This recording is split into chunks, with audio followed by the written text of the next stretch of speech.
If only you'd been born first. My favorite son. Okay.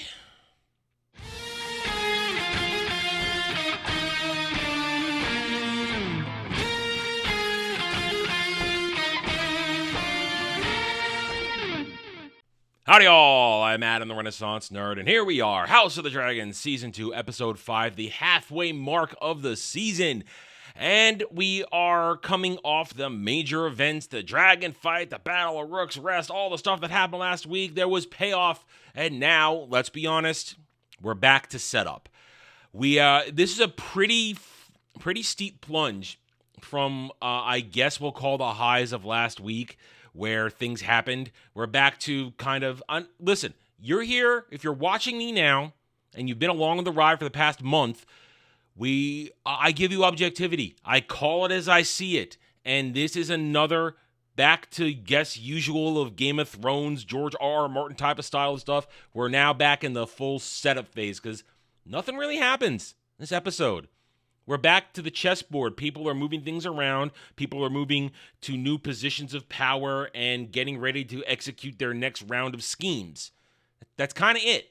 Now, there are a few interesting character moments, and we will discuss those the best we can, but I don't really have any super insights, I guess. Also because, once more, I don't know the lore, and if there's an Easter egg or a nostalgia bait for Game of Thrones, it goes over my head because I am not a Game of Thrones guy, not a Game of Thrones fan. I am simply reviewing this piece of entertainment and letting you know if I'm finding it solid, entertaining, and worth my time and your time. And I will say this, the show continues to do what it does best.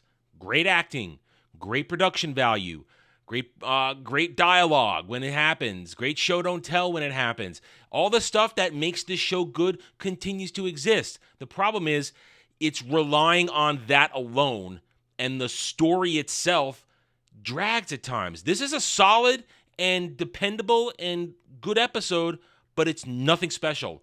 And it doesn't really move the needle. The needle went to high noon last time, and all it did was go like this time. That's all we got. But anyway, let's get into it. Let's talk this episode 5, shall we?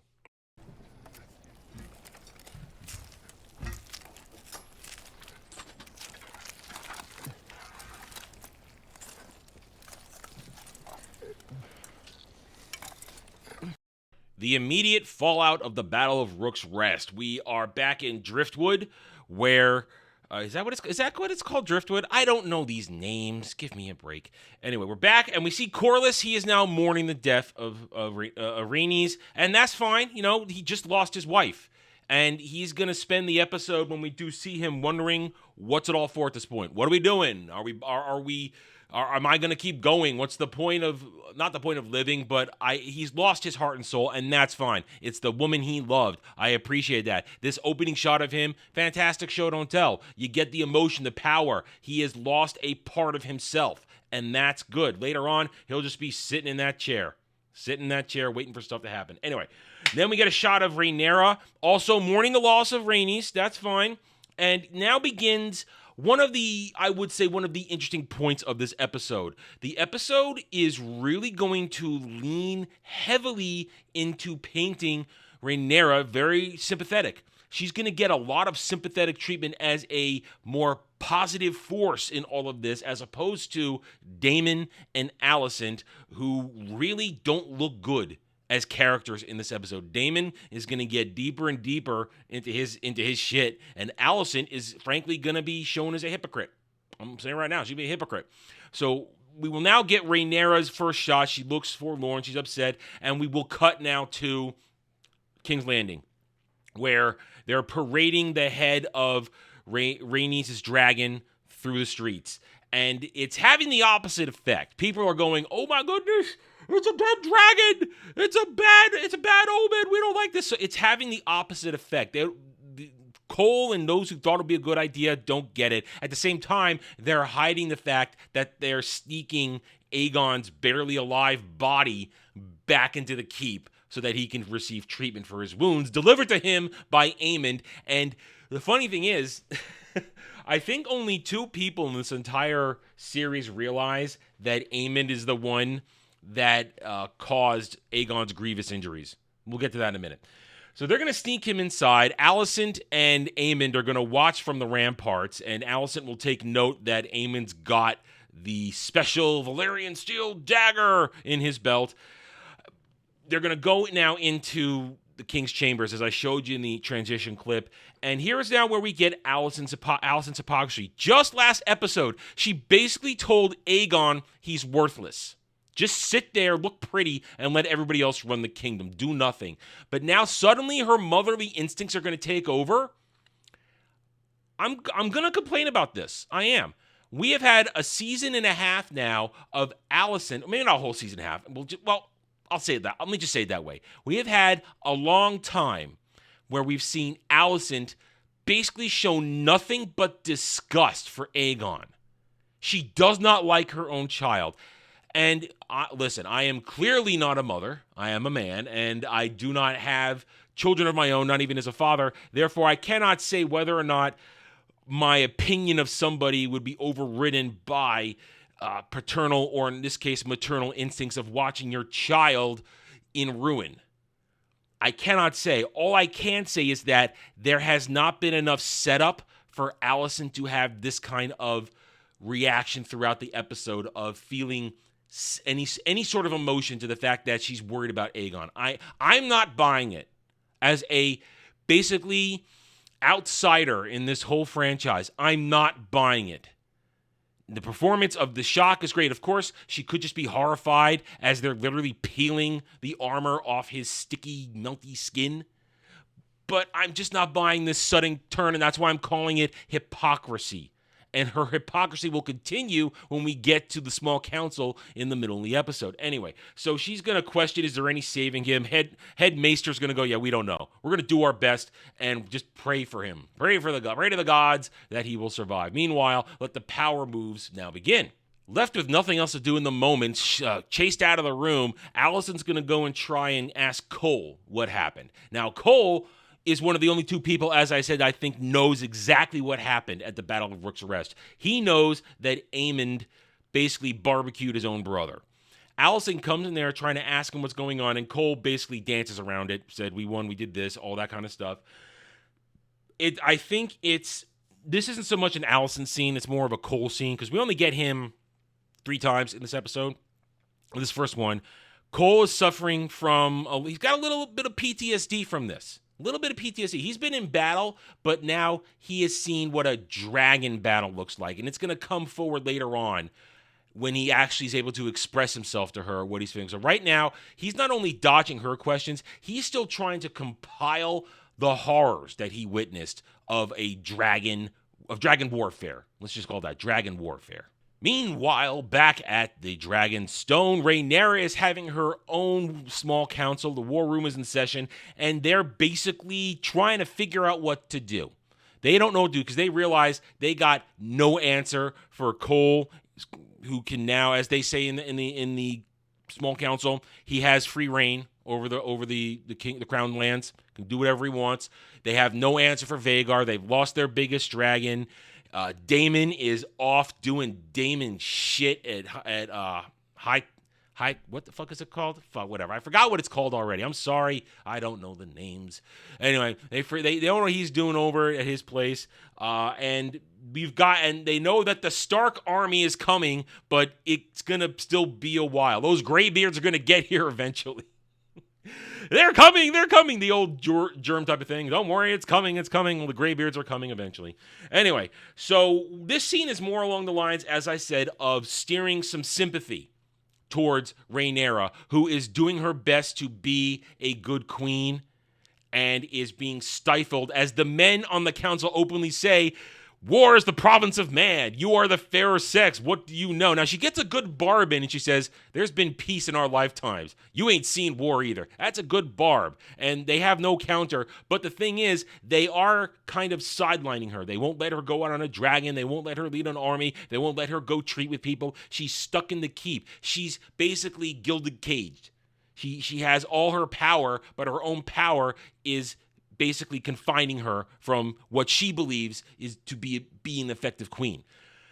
It's, as I said, it's all done right here to make Rhaenyra look sympathetic. She's not really being a bitch. She's being kind of she's in a very compromised type of mood.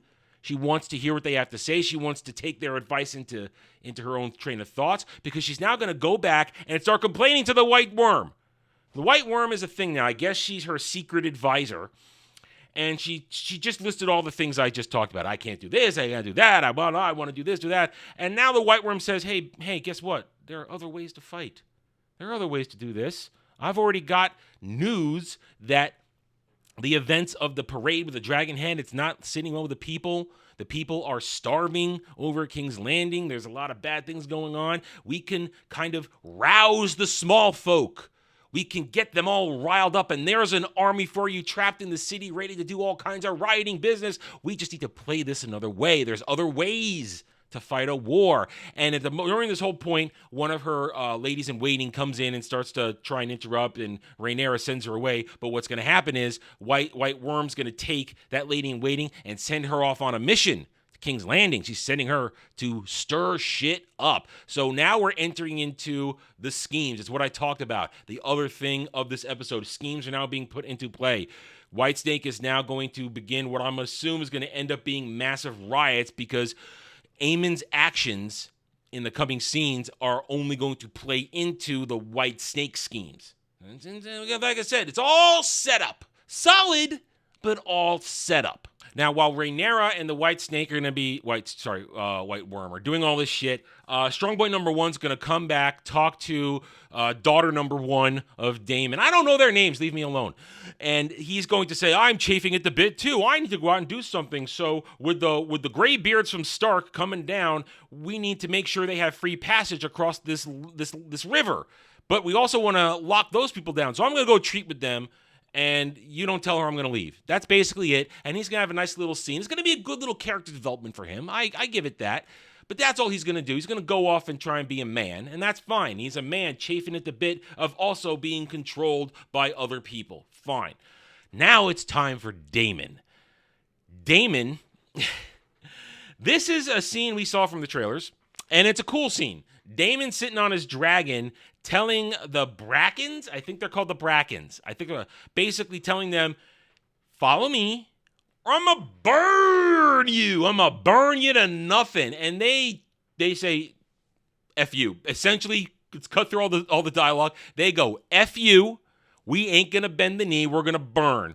After they walk away, Daemon's going to have a talk with the Blackwood guy. And Blackwood guy's going to make the case, oh, see, there's no dealing with these dudes. They need to be killed, all the lot of them. And Daemon goes, no, I need that kind of stubborn strength for my army.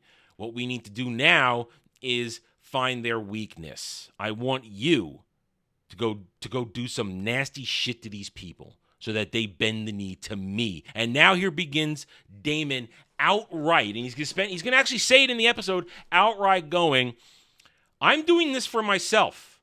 I'm going to be king. Rhaenyra can still be queen, but I'm going to be king. I am rightful ruler. So Daemon is full making his power play. It now is very clear. It's all about him. He doesn't give a shit about anyone else. So he's going to try and first use the Blackwoods to get the Brackens to bend the knee. And then after that, he's going to try and shore up the rest of the River Lords. But that's not going to go to plan.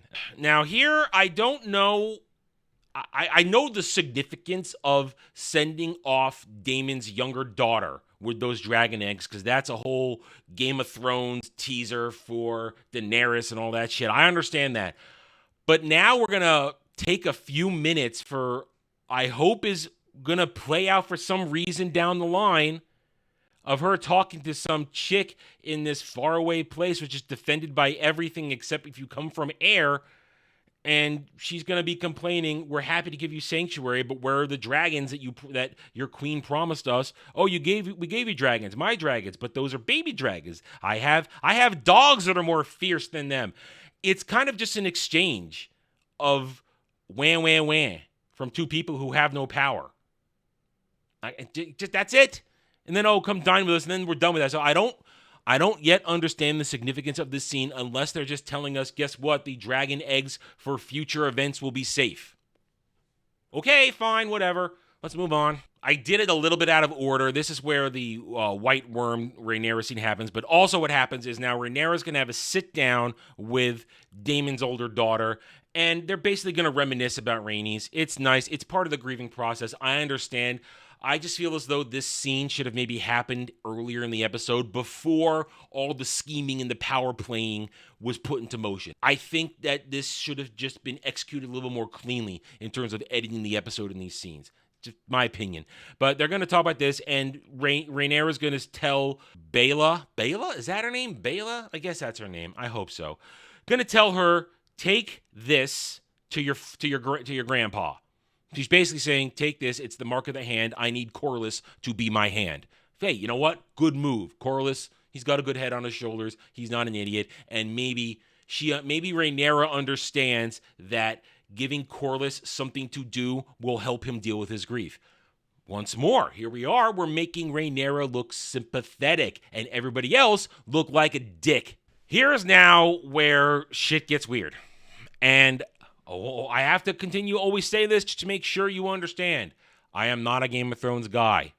I understand that in the world that George R.R. Martin has built, incest is a thing. The Targaryens are a massively incestuous group, along with the Valerians. It's just don't care if you're my cousin or my sister. Don't care. But here we have Daemon in a sexual vision with his mother. It was my opening clip to the whole review. I understand that Daemon is having these weird visions and that he's struggling with the idea that he was passed over, and he's now coming to the final conclusion, I deserve everything that was stolen from me. I get it. Plain as day. But is it really necessary to make him a mommy effer?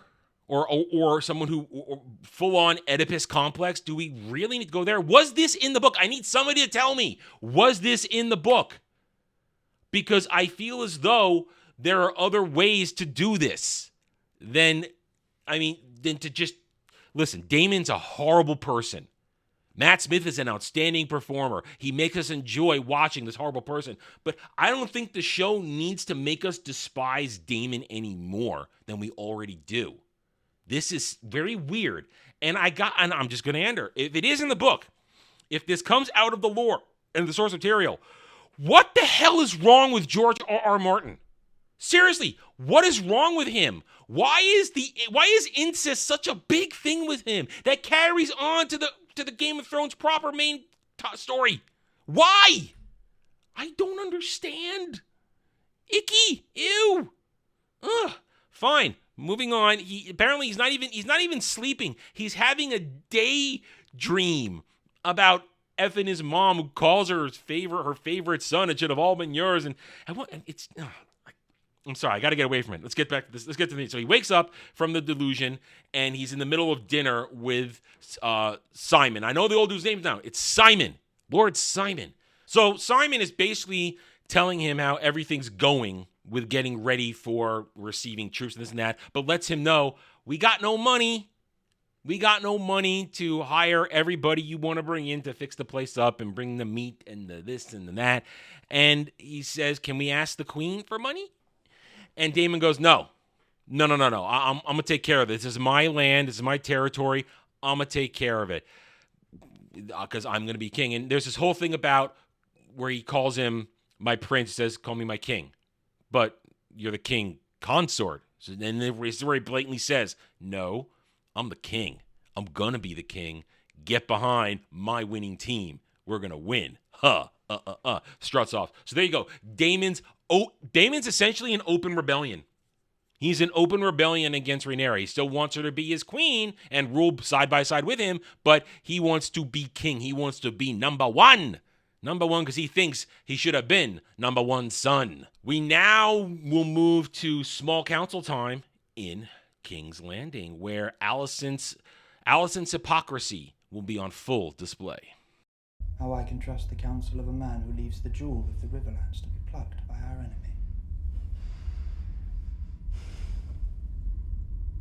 Your brother's hosting me, Damon. We should quicken its pace. I'll check the rivermen while their banners are in disarray. I shall send Lord Jason encouragement. What else? Okay, small council at King's Landing. They are now trying to decide what to do because Aegon's in a coma. He ain't waking up anytime soon. They need to decide who's going to be regent. Alicent says, we need a regent. I was a good regent while Viserys was in his daughterage. Why can't I do it? And immediately, so that's her power play. Alicent makes a power play, and it completely falls apart because everybody says, you're a woman. Shut up. That's essentially what they say. You're a woman. Shut up. Aemond is next in line. He should be regent. Therefore, you need to just know your role, know your place. And she's livid. And here, I'm going to call this hypocrisy because she's the one who spent last episode saying everybody's going to choose Aegon and this and that, trying to pretend that it's not about her, telling Aegon to shut up and let everybody else do the work. But now suddenly she wants to be the one to do the work again. She wants to be the one to control the power, control everything, when she was already saying everybody else are smart enough to handle this. It's very interesting, and she's fuming because everybody, their bottom line is, you were a good regent in peacetime, but we need a dragon rider to take care of dragon warfare time. So shut up. And what happens then is Aemond is actually a pretty good shot. The audio kind of dips out a little bit as the camera really focuses in on Alicent, and Aemond walks by and grabs the little sphere that they like to use to show that they're in council. And you kind of hear everybody talking, but it's as though it's muffled, as Alicent is just boiling with rage, and she cannot handle that they just all said, you have no penis, shut up. And it's good. It's a good shot. It's great. And Aemond, during all this, you hear what he's saying. Aemond's going really draconian now. He tells them to lock up the city. No one enters, no one leaves, even though we are suffering due to the blockade from Corlys's fleet. Then at the same time, let's do this, do that. He's basically telling everybody to, let's get ready to make our next move. And you need to now get ready for more fighting. And Alicent's just going, she's losing it. She's losing it. It's really good stuff right there. Really great shot. Really great sequence. This is where the show shines. During all this, we've seen him throughout the episode. I haven't touched on it because now's the really important moment where we're back to the blacksmith that was petitioning Aegon a few episodes ago to pay them ahead of time for the work they're going to do because they all need it for food. Him and his very diverse family are upset that that everything's terrible. They're all upset that the dragon is the dead dragon was a bad omen. The little girl, their daughter is dying. They have no food. They have no money. People are ready to riot. People are stealing from each other. We gotta get out of the city. And the dude's like, fine. I don't want to be a beggar to your brother though. And the wife browbeats him into leaving. It's fine. Whatever. I don't know if this dude has significance later. Maybe he does, because we're now gonna go to everybody trying to get out of the city. Everybody's trying to get out of the city. And when everybody's trying to get out of the city, Alicent decides to go talk to Cole. And she tries to once more get something out of him because when it comes to the battle. What happened at the battle? Now, during the small council, he basically was one of the ones that said, you shut up. You need to understand we're at war. You haven't seen what I've seen. We need a dragon rider. And he now tells her in this moment, we now get the idea of why Cole has had this weird detachment the whole episode. He tells her, you don't understand. Dragon warfare, it's horrible. And it's only going to get worse. So you need to understand, you have no place in any of this. You started this, but you can't control it. Aemond can sort of control it. So you need to step back. And he says, Alicent, stop. He says, you don't get to call me my name. And she runs off. And so this is Alicent trying to browbeat everybody to get her way and to get information. And this is not the conciliatory, this is not the Alicent who was level-headed for so long. No, now she's a hypocrite. I'm saying she's a hypocrite. She wants control, and nobody's giving it to her because she doesn't deserve it. She doesn't deserve it. She's not a ruling party more. She's the Dowager Queen. She has no real power. She's on the small council, but she doesn't get to make laws. She doesn't get to give commands. And as they're having this conversation, everybody's trying to get out of town. and the Gold Cloaks have locked everything up, and we see Mr. Blacksmith dude and his children and his wife children, they're caught into it. And it's only going to be more, it's only going to lead to rioting. Only going to lead to rioting. Meanwhile, number one strong son has gone to treat with the people who control the river through which the Greybeards from Stark lands are going to come across. Long story short, he pulls off a minor coup here. He lands their support by promising them the territory that Daemon now controls when all is said and done. So he gets their swords. He allows them to give free passage to the Stark Greybeards, and they're not going to allow anybody from the Greens to use their bridge. Okay, he does it. Good job, kid. Kid acts like a man. Does a man move, makes a bold move, and gets a win for his side. Back at Harrenhal, I remembered it. Harrenhal, there it is. Back at Harrenhal, Daemon is getting his hands dirty with everybody, making the keep strong, getting ready for the host that's coming. And here comes Alice. That's her name, Alice. I can remember her name, Alice, who now gives him lip whenever she feels like it. She basically chastises him for allowing the Blackwoods to beat up on the Brackens to make them bend the knee, because we learned they bent the knee. And what happens though is now we're learning that they're taking children, they're taking wives, sisters, and all kind of stuff, and they're doing barbaric things. And she says, "Are these the men you want?" And Daemon goes, "I don't give a shit. I just need troops, and I don't care if they hate me. Once they bend the knee, I'll treat them well." It's Daemon being a shit, and this woman out of nowhere talking to him as though she's his equal. And I'm surprised he hasn't slapped her around a little bit, because we've seen Daemon willing to slap a bitch around. So I'm very surprised he hasn't done that. And during all of this, as I said, Simon's going to come up and say, "We got the Brackens. They have bent the knee. So now the atrocities will end," or so they think. I guess a little time passes. We're going to head to Driftmark. I think I called it Driftwood earlier. Driftmark. Head to Driftmark, where number one Daemon daughter gives Corlys the hand pin, says, "Rhaenyra wants you his hand." And he goes, What? I don't want to do this. And she says, come on. You're strong. You can do this. We all understand that everything you've done, you did it for your wife. But now be loyal to your queen, because your wife was loyal to the queen, even though she had her own dreams. She put them aside. Now be a man. Now I don't know how I feel about her telling him to be a man, but hey, he mans up, because he says to her, "Listen, I'll make you my heir."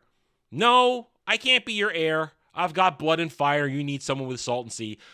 Oh, wow, we're setting up that his bastard is going to be the heir. Good God, yes, all that set up. Let's set that up some more. Some obvious shit moving down. Eventually, Corlys will be sitting on his throne, and he'll open the box and hold the hand pin, and he's going to take the job, obviously. So that's going to happen. Good for you, Corlys. Get through your grief. Do something productive. We now do some more Rhaenyra sympathy work. Rhaenyra will now confront her chief, I guess I'll say opposition, but the guy who bothers her the most during her small council, Lord Alfred is his name. I'm remembering these names. Good for me. Lord Alfred is going to tell her that, she's going to tell Lord Alfred, "I need you to do me a favor. Even though we don't get along, I still know you're loyal." And he says, "Thank you, I am going to be loyal. Screw the Hightowers." And she says, "Listen, I need you to go to Harrenhal. Bring my words to Daemon, because he'll ignore a raven." He goes, "Why? What's going to go on?" She says, "I understand things are out of hand, and that Daemon's troops are the troops we need to get on the ground and start retaking our losses. But I don't trust him to treat with me honestly. That's what I'm sending you. I'm Rhaenyra. I'm understanding that a man needs to talk to a man." So the Rhaenyra sympathy move. Rhaenyra is being responsible. Rhaenyra is being a good leader. She's delegating. The White Worm said you need to let other people do shit, and that's what Rhaenyra's doing. She's delegating responsibility, putting orders in the hands of people she can trust, who talk to Daemon, who she cannot trust. And he says, "You have any words you want to impart to him?" She says, "I want to finish our last discussion." Rhaenyra obviously wants to mend the fences, but I wonder how this guy's going to react when he hears Daemon is not willing to be king consort. He wants to be king. Well, I guess we're setting up for something else that's going to happen over at Harrenhal when this dude arrives. Speaking of Harrenhal, Daemon is woken up in the middle of the night by Simon because the River Lords have come a-calling. The River Lords have come a-calling, and they are going to basically challenge Daemon. They're going to say, what the Blackwoods are doing is barbaric. You're a tyrant. You do not have our banners. Daemon threatens them, and they don't take kindly to it, and they leave. And Daemon is left thinking, oh shit, I done fucked up. And there you go. I mean, that's the nutshell.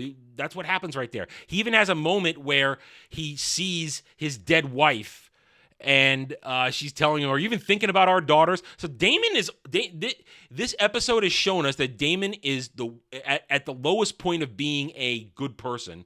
He's the worst kind of person, and he's losing his mind. He's having sexual fantasies about his mother. He's seeing his dead wife, chastising him for not taking care of their daughters. And at the same time, he is doing a poor job of making decisions on how to harness the power of the Riverlands in an attempt to strong-arm the Brackens by letting the Blackwoods do whatever they want to make them bend the knee. He angered everybody else. Every other River Lord says no. So now Daemon has nothing. What's he going to do? I don't know. We'll see what happens.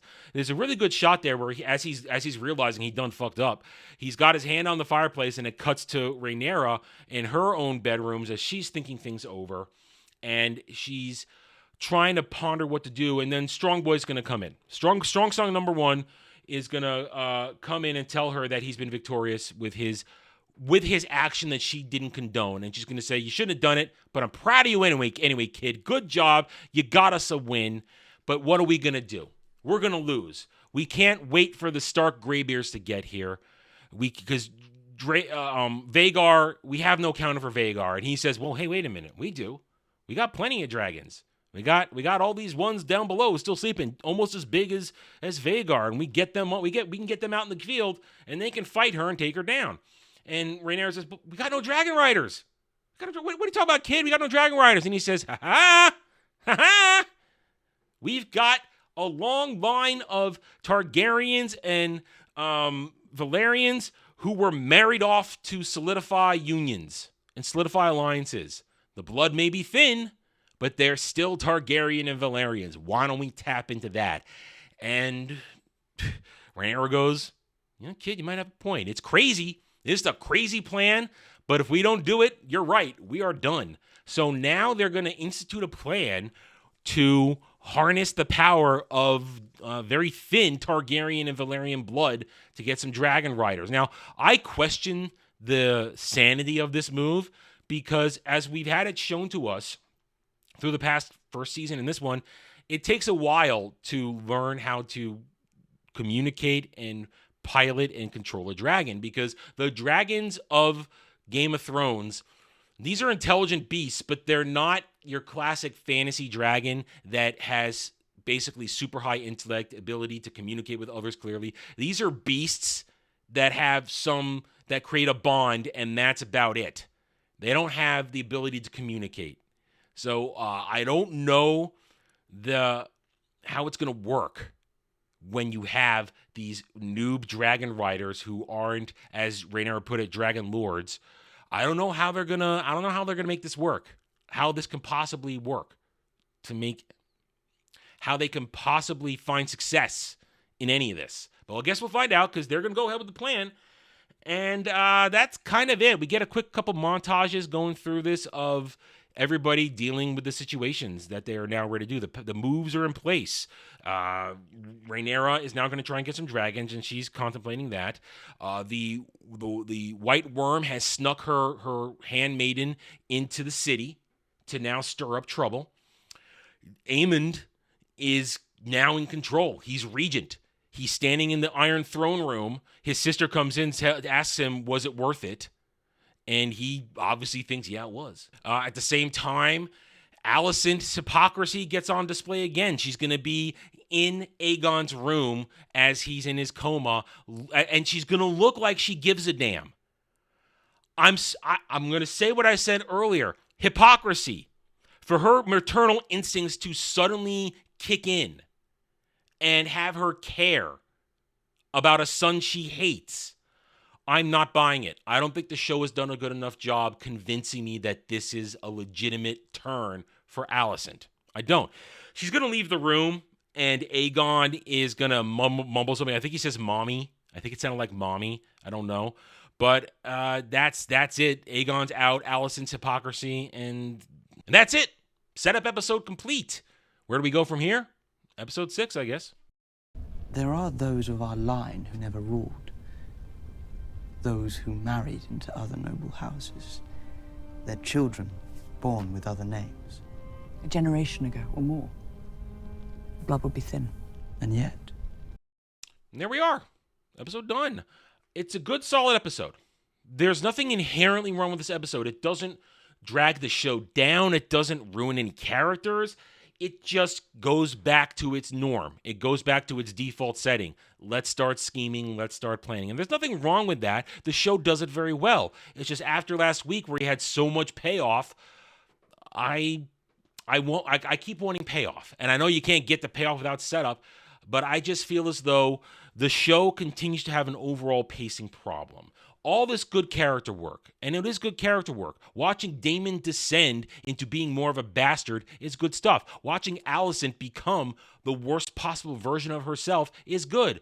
But all of it to make Rhaenyra look better than she has been, that I'm not fully buying. It's like I'm not fully buying Alicent's sudden maternal instincts to Aegon. I'm not buying the way the show is suddenly making Rhaenyra look reasonable as opposed to a bitch. I mean, well, one can say, well, Adam, after her conversation with Alicent in the temple, she's now getting a good head on her shoulders, figuring things out. Okay, fine, that's an explanation, but I still feel as though the show is taking too drastic a turn to put Rhaenyra in a favorable light. As for everything else, great, pieces moving into place. There'll be riots in King's Landing before we know it, thanks to the White Worm.